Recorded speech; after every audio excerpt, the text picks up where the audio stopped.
Assalamu alaikum, I'm Aisha and you're watching Samaa News. Here are today's headlines. Israel and Iran trade attacks as the Middle East war entered a second week, while Tehran made an unusual apology to neighbouring states for its actions, apparently seeking to calm regional anger at Iranian strikes on Gulf civilian targets. Iranian President Masoud Pezeshkian personally apologised to neighbouring countries that were affected by Iran's actions, urging them not to join U.S. Israeli attacks on Iran.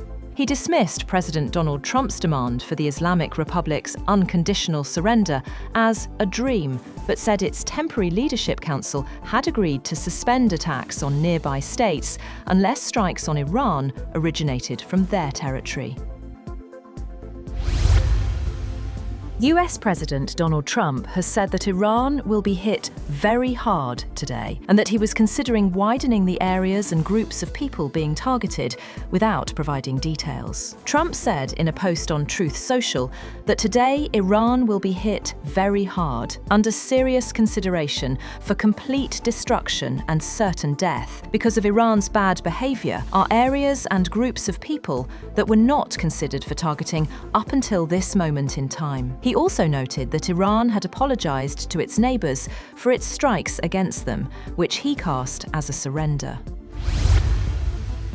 U.S. Treasury Secretary Scott Bessent has said the United States could remove sanctions from more Russian oil a day after Washington issued a 30-day waiver allowing the sale of Russian crude, currently stranded at sea, to continue to India. Bessent told Fox Business's Kudlow program that the U.S. may unsanction other Russian oil. He said there are hundreds of millions of sanctioned barrels of sanctioned crude on the water, and, in essence, by unsanctioning them, Treasury can create supply.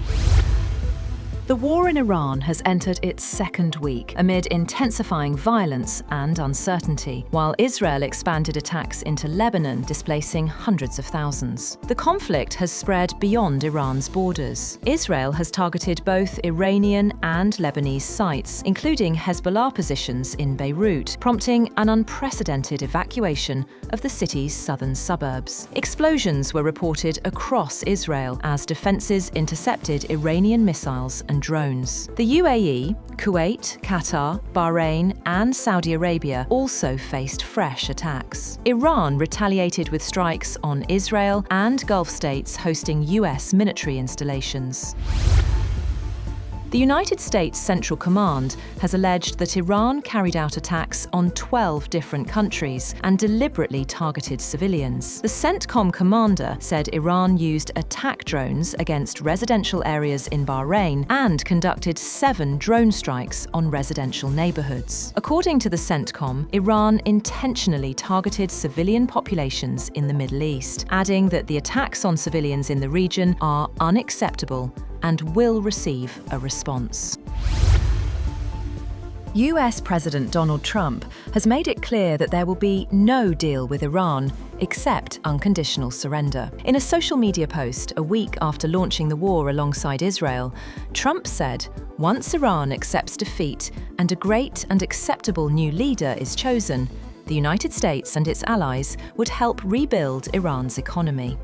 Trump also said he wanted to be personally involved in selecting Iran's next leader.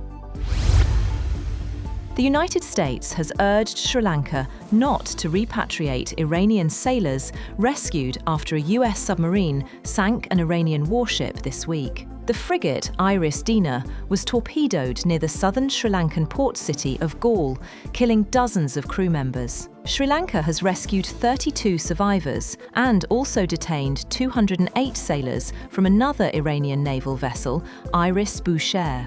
According to a US diplomatic cable, Washington has asked Anura Kumara Dissanayaka's government not to repatriate the sailors to Iran. That's all for now. For more updates, visit www.samaa.tv. Thank you for watching Samaa News.